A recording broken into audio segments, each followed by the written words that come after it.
think let's just bring up the first question. We'll start with a vote. So we just have a little benchmark of where we are. You can bring that question up on screen, please. Okay. How good are we as an industry at harnessing the power of social media? 1 is rubbish, 9 is brilliant. Vote now.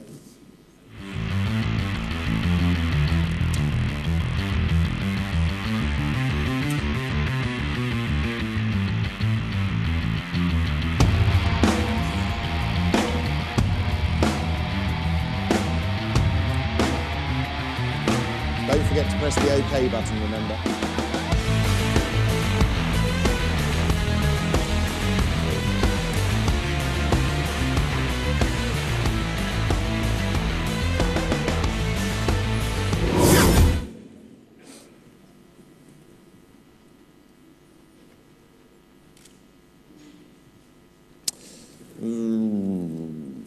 Should we say 4? Should we say 4? Okay, I'm going to kick that over to you then, Brian. You're the client here. 1, do you think that's about right? And 2, what do you like and dislike about how your traditional media agencies operate within the social media sphere at the moment? Yeah. So, well, first I'll tackle this. I guess it depends how you define harness. If you're harnessing it for marketing value, I think 4 is a good number. If you're trying to harness the value of social for your entire organization, I would rate it probably closer to a 2. From what I've seen, and based on the potential of social media and the data you have access to, I think most organizations are at 2. We just don't know what to do. Part of it, which leads nicely into the agency comment, is the good news is the agencies are paying a lot of attention to this, right? I think in a lot of ways they're still struggling to know what to do with it, and a lot of the is the data. So much data pours in from social media and all digital channels that I think we're just struggling how to deal with it. So I know the conversation Dan and I always have is, I don't need more data. I don't need more dashboards. I need analysis. So don't give me a dashboard. We work with Starcom and Edelman and Razorfish, who are all great agencies at understanding this. But back in the day, they used to send you dashboards to help measure what you're doing. And what we've managed to do, working with them and companies like Dan's, is get rid of the dashboards and replace it with analysis. And analysis, how I define analysis today, is just tell me what I need to do or stop doing. So what are the top 3 things I need to invest in, or what are the top 3 things I should stop doing that actually are going to impact my bottom line? I don't care about the data informing it necessarily. I don't care about the dashboards. You guys need dashboards. You guys need all the data to help inform those decisions. But I'm looking for companies, like the agencies we work with, who can synthesize that data using social, in this example, and then tell me what to do with it. I don't want to do the analysis. I don't want to hire lots of analytics internally. I can't afford to hire them, and it's a small resource pool to hire these folks. So again, a good agency is an agency that can just do that analysis of all the data and then tell you what to do with it. Do you think they're far off evolving to that model? I think some are better than others. I mean, I'm lucky. I'm quite frankly, I'm lucky. I mean, we go pretty far back with Starcom. We go far back with Edelman, and we've got a relatively new relationship with Razorfish. Those agencies combined, I think, are, from what I've seen, a little further ahead than other agencies. But it's not to say there aren't struggles as well. The good news is we're all on the same side of the table in that struggle. I don't have it figured out. They don't have it figured out. So yesterday there used to be this sitting across from the agency, and they would tell you what to think, or you would tell them what to do. I think today we're collectively on the same side of the table, just trying to figure it out together. I think that's a healthier relationship to have with agencies, more effective in the end. And I'm not saying you have got it figured out, but you're a specialist in this area, so you don't have to worry about the other issues that are affected by media agencies. So what's your opinion from the specialist point of view with regards to how agencies have to evolve better to serve their clients within the social media sphere? Sure. I think what's happening, and I think it's both client-driven and also agency-driven, is social has, it's been used to understand what do people think about me, what are people saying about me.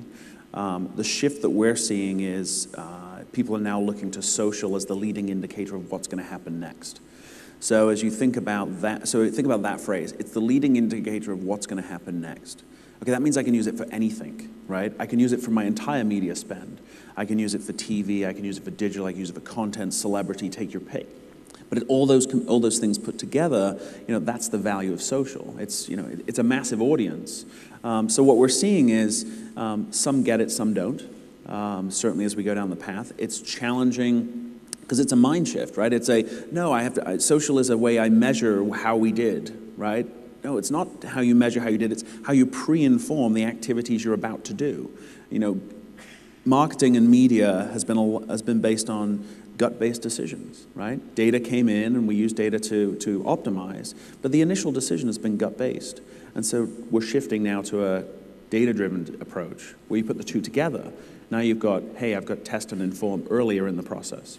We had a really interesting conversation yesterday, and we were kind of juxtaposing, is it an art or is it a science when it comes to media planning? Are you suggesting that the media planning element can be automated or algorithmized in some way? I don't think the whole process can be. I always believe the last mile will be human. But the moment that you interject a human into the process, it becomes bias. So your goal is to wait till the last minute you have to before you insert the human intelligence, right? Because if I can go and find something, right? So to me, it's let me discover the opportunity. Technology can discover in massive data sets, right? Versus humans, can look at limited data sets and hypothesize. So let's just let the technology find that non-intuitive insight, and then let the human say, now let me apply this to the brand. Okay, right? And that's when they walk up to Brian and say, Brian, here's your insight. Let me illustrate exactly what Dan's talking about. I can illustrate this with a real-world example. So Dan's company came into RIM and did an analysis for us, and I'll confess to it. We had an opportunity to work with Saturday Night Live, and to your point, I was the human factor. I was a bias against it, and I said, I don't think Saturday Night Live fits with our brand. I don't think it just makes sense for our company. And quite frankly, I just made the call, and I 100% thought I was right, but it was all gut telling me that. Dan came in, did an analysis, and actually out of all the content categories we were considering investing in, Saturday Night Live rated by far the highest. I was completely wrong, and the data showed that. So we completely changed the media plan and the content plan as a result of the data he brought in. So this objectivity-based, or at least skewing, on a continuum between subjectivity and objectivity-based decision-making, I think using social data and the companies like Dan to help analyze that can help make us smarter and take that subjectivity that quite frankly would have led to the wrong answer and the wrong investment in this case, and it was a significant investment. It helps with that. Okay, so going back to your presentation when you were talking about your network, how would you now define media at RIM? Well, yeah, so it's interesting. I think the advent of this network that I was just talking about and mobile, I think needs to transform how we think about media. And why is that? Because every interaction with your brand is now a media opportunity. And maybe it always has been, but we just haven't really considered that. And let me illustrate by example.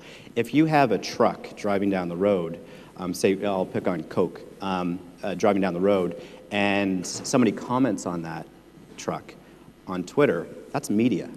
If somebody's walking past your building and they comment on that, that's media. If you are out talking to somebody about your company or in a social setting and somebody comments online, that's media. Now, I don't think most media planners and media teams consider that when they're thinking about their planning. I know at RIM, what we're trying to do is redefine all media. So media to me is every instance of an outbound communication from a company. Now, that's significant. That's PR. That's social, that's digital, that's advertising, that's whether push, pull, however it happens. Customer service, that's inbox, that's retail, that's the building, that's the cars, that's the people, that's everything. And then you go, wow, that's the media planner's job now? That's the media's role? I don't think it's the media's role to manage all that. It's media's role to influence all that, though. So increasingly, I don't describe myself as media. I describe myself as managing the outbound communication plan. And I include all those elements of the company in that outbound communication plan to make sure we're all aligned. Obviously, as a conference, we rightly kind of try and focus on the future, and over the last couple of days, and indeed today, as we are talking about social and digital, because it's where the most change is. However, we have to recognise that the majority of spend globally sits within more traditional channels. So 40% of spend still going on television, which takes up kind of 40% of time. So it's a kind of level playing field there. Digital taking up about 25% of attention, only attracting about 18% of spend. So do you expect that disparity to be addressed by marketers? And is the reason why it hasn't been as yet? Yes. So yes, it will be addressed, and yes, there's a reason. I think the stat that you're referring to is eMarketer, and mobile's even worse. I think, what is it? Mobile's 8%, and we invest 1% on mobile advertising, which is criminal from my perspective. This is a topic that has fascinated me for years, because I'm a born and bred digital guy. I used to code websites back in the day. So to me, digital is just an obvious, and it's reflected at RIM. We went to 50% of the media spend in digital years ago, because it was just so obvious to us. And then I was waiting for the rest of the industry to do the same. Ta-da! And that never happened. And I'm like, what the fuck is going on here? I went to conferences like this, and I was begging and pleading under other brands to catch up, because for me, I was going back to Waterloo, where we're based, and they're going, why are we so much higher in digital than other brands and our competitors? So I was constantly having to justify this mix, because I knew it was right, but it was always having to be constantly justified, because I kept looking out to the industry, and it wasn't happening. So fascinated with this topic. My conclusion on this, quite frankly, and it might be a grim one, is there's a cognitive dissonance with certain people in our industry. And so what do I mean by that? You can present all the facts, you can present the graphs, you can present a very rational argument, but there's a lot of people, and some in this audience, who just didn't grow up digital. And so they just don't understand it. They just don't feel it. They just, so they can't connect all this rational argument to an action. So, excuse me, to an action. So to me, this is a demographic problem. I honestly believe, that there's a certain demographic within marketing organizations that need to retire before you're really going to see the shift. I'm sorry, but that's what I see. I'm not necessarily trying to be critical of these people. It's just it's very difficult. Lots of them are, on that note, I think it'd be quite good to get some roving mics around, seeing as we're starting to be slightly abusive to you guys. So maybe you can ping us a few of your comments back. So Greg, it's been interesting what Brian talks about. So when we analyzed those people that lead marketing in organizations today, roughly 60% of them came from the creative world, 30% of them came from the planning world, and 10% came from somewhere else. They were CIOs, they were heads of innovation, whatever, right? This end of the spectrum has never made a gut-based decision in their life. These guys have made gut-based decisions for their entire lives. This has 18 months of tenure, this has 5 years of tenure. And so that's the issue, right? So what we're going to see is, so where do you want to sit? And so that's the challenge, right? So it's not to say that all of these people can't exist in the same ecosystem, but that's the challenge that's happening. I think it obviously is reflected in the spend numbers that you just shared. I think there's also, to this point, just one last point on this, there's a macro pressure that's also going to instigate change, in that procurement and the CFO is taking much more interest in the marketing function. And so having to demonstrate a strong ROI that the company actually cares about is going to drive this type of change. Because, to Dan's point, coming back to, I don't know how you guys manage this, but I can't go back to my CFO or to the board or the senior execs and talk about, we change people's emotions with this media campaign. It just doesn't cut it. It's how many devices did you sell? How did you move the stock, et cetera. So I think this is also going to increase that shift into digital. It's going to demand it. I quite like, come on agency guys, stick your hands up. I quite like one of you to kind of come back and comment on that. Hand in the air. Colin's down here. That's it, Rich. Colin, can you just tell everyone who you are and where you're from? Colin Gottlieb from Omnicom Media Group. So I'll kick it off. Dan said that gut-based is out. I mean, data is obviously very important, but gut-based is out and whatever. Dan, how do you explain the iPhone?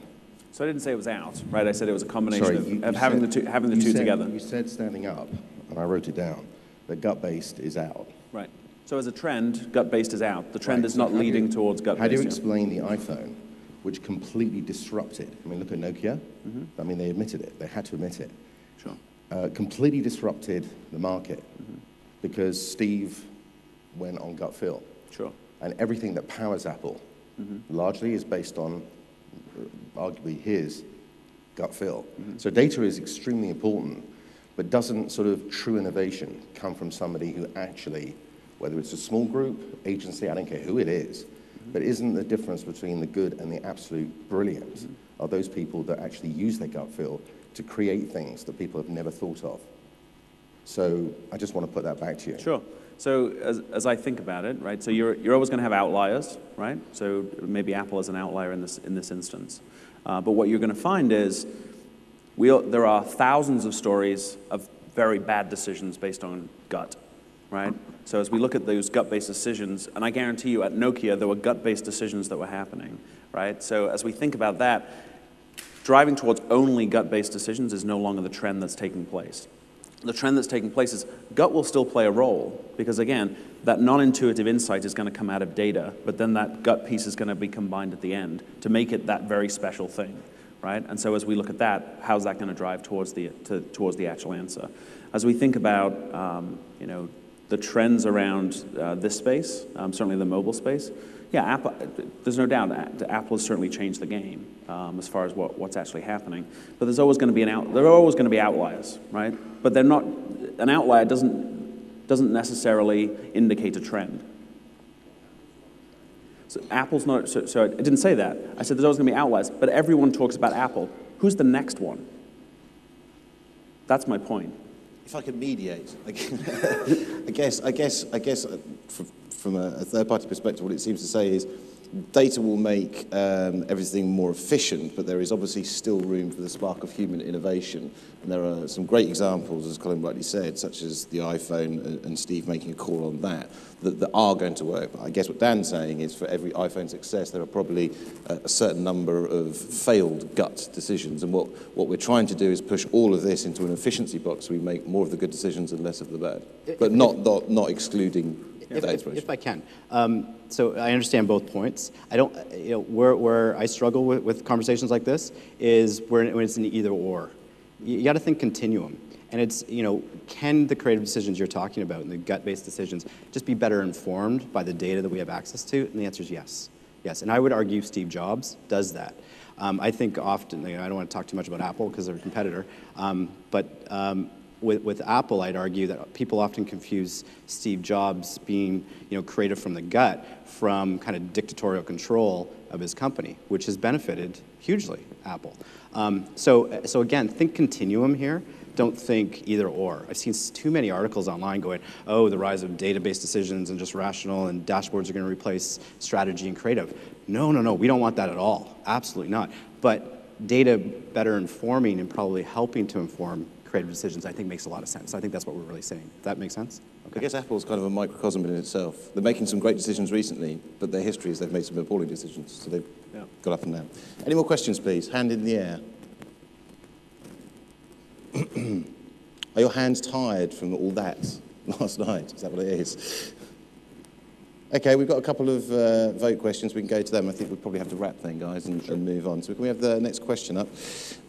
Celebrity endorsement, something that's obviously very popular within social media. Do you think within this world, and this is quite an interesting one for gut and not, picking out your celebrity endorsement, more or less powerful in the era of social media?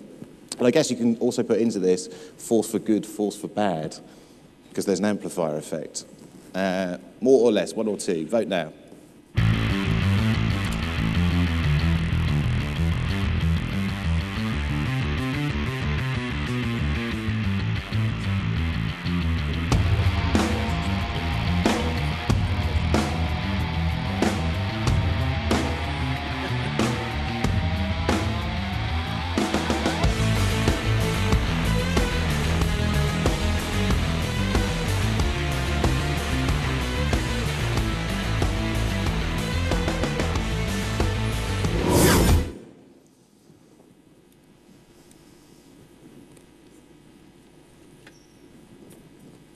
So definitely more powerful. But I think we would have to overlay that, wouldn't we, with a bit more data, really, force for good, force for bad. I actually find that really interesting. I would have predicted the opposite, quite You frankly. think it would move away from single celebrity endorsement and move into more content-based? From what I see, and again, I'm not saying I'm right, but from what I see, is it's getting more difficult for brands to associate themselves with celebrities because, quite frankly, people see through it and comment on it. So a lot of the times you get a lot of blowback online, which is, again, a form of media, for doing a sponsorship like this. You know, people, we've all gone to these conferences, we all read the articles. Everybody's just much more savvy when it comes to these kind of things. And when you just blatantly sign on a celebrity to pitch your product, people see through it. And that was even okay back in the day, but now not only do they see through it, they comment negatively online, which quite frankly hurts your brand. I mean, I know I'm painfully familiar with examples like this, where you invest all this amount of money with a celebrity, and when you go onto Google to look it up, what you find in the search results is people making fun of you for doing it. That's not a great use of dollars, quite frankly. I also have yet to see, quite frankly, any data that suggests that a celebrity endorsement helps sell a lot of product. Interesting. Well, okay, I think we'll wrap there. I've got one final question that's just for fun. Real quick on celebrity, right? So the interesting, as Brian was talking about the network, right? So now you go in and have a discussion with a celebrity, you should talk about yourselves being a network, because you have value to that celebrity versus them just adding value to you. It's a role reversal. Very different. Yeah, it's a role reversal. So as we've gone in and had discussions with celebrities in those negotiations, you walk in with and here's what we're bringing to the table. It's not just a checkbook. A very different discussion takes place. Yeah, okay. I want to promote them versus them promote us in a way, right? Okay, all right, then, well, nicely then to my last fun question to that point then, if we have the last question up. Why is Justin Bieber such a social media phenomenon? Is that because I'm Canadian? No, I didn't do that, Brian. I didn't do that on purpose. I'm not here to apologize for Justin Bieber. You see the options there. Please vote now.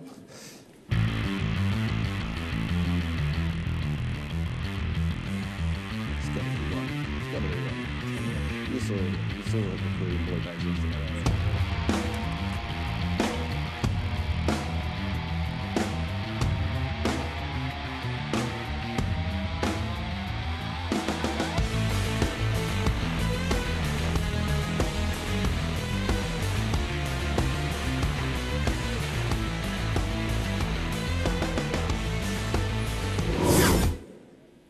If it's not one, I'm really disappointed. Oh, you're also serious. It's the hair. It's all about the hair.